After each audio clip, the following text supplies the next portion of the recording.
Toài lấy chặt tham cháu mấy à?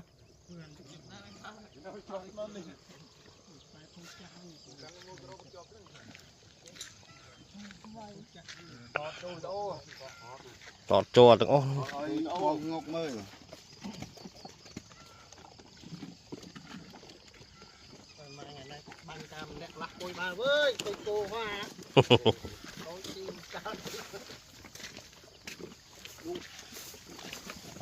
Mình chết ô máy á, cái piết bọn anh ơi. Bố đã từ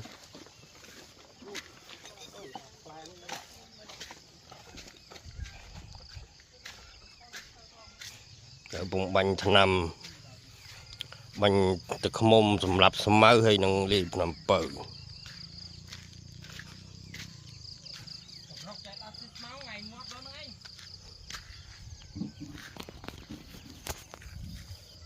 à bớt bánh à kem kem đi phong này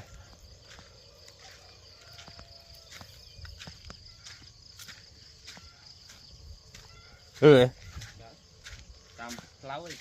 đấy bánh à kem kem thằng này nhà một ừ bánh ốc máu rồi nhá